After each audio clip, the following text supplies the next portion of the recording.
मैं दीनानाथ सिंह अनेकांत दृष्टि चैनल पर आप सबका स्वागत करता हूं।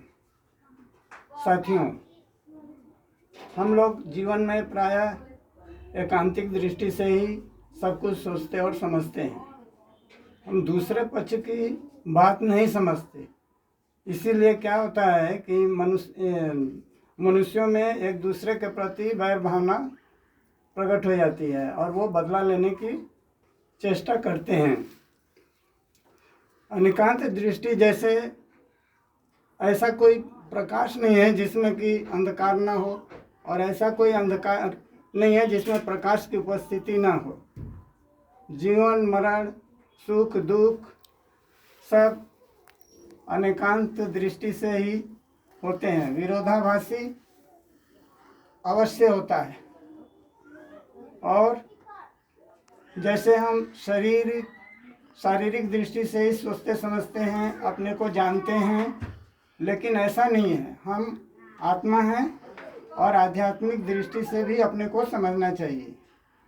जैसे शरीर का जो चेतना है उस पर हम विचार करें तो हमें दुख ही दुख लगा रहेगा, और आध्यात्मिक दृष्टि से यदि हम अपने को आत्मा माने तो आत्मा तो अमर है। जैसे भगवान श्री कृष्ण ने गीता में कहा है कि आत्मा अमर है, उसे कोई मार नहीं सकता। तो यह आत्मा जो है आनंद का एक सागर है। इसमें हमें कोई ऐसी बात नहीं होती कि जिससे हमें कष्ट का अनुभव हो। और हमारा शरीर, जिसे मैं अपना कहता हूँ कि मैं हूँ, मेरी आँख, मेरे कान, मेरी नाक, ऐसे हम कहते हैं, तो जिसको भी हम मेरा या मेरी कहते हैं वह हमसे भिन्न होती है। यानी मैं आत्मा हूँ और मेरी आँख भिन्न है, मुझसे भिन्न है। मैं तो आँख नहीं हूँ, चाहे मैं कान तो नहीं हूँ, तो मैं असल में हूँ कौन? मैं असल में आत्मा हूँ। और ऐसा होता है कि आत्मा की दृष्टि से यदि हम देखें तो एक चेतना जो है शारीरिक चेतना से ऊपर उठती हुई हमें दिखाई देगी। ये जो है ऐसा होता है कि आत्मा के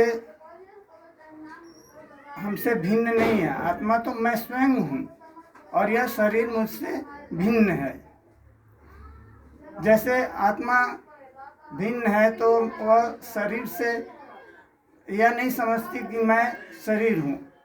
आत्मा कुछ नहीं करती, न जन्म लेती है, न मरण होता है उसका। सब काम प्रकृति द्वारा होता है। प्रकृति ही सब कुछ कर रही है। भगवान श्री कृष्ण ने गीता में कहा है कि सभी कार्य प्रकृति द्वारा ही किए जाते हैं, लेकिन हम आत्मा सदैव निर्लेप रहते हैं। हम कुछ नहीं करते। जैसे हम खाते पीते सोते उठते बैठते कुछ भी करें तो भीतर एक अबोला सा खड़ा रहेगा। ऐसा लगेगा कि जैसे वह कुछ नहीं कर रहा है।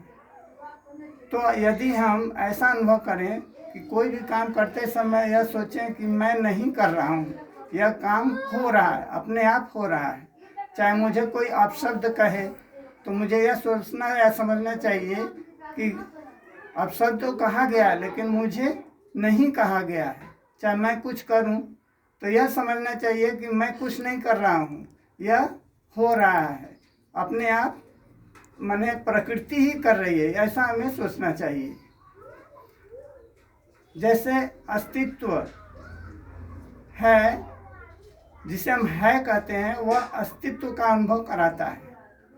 यदि हम अपने बचपन के चित्र या युवावस्था के चित्र या वृद्धावस्था के चित्र को देखें तो 3 चित्र हमारे सामने आएंगे, और उन तीनों चित्रों में हमने अपने आप को मैं कहा है।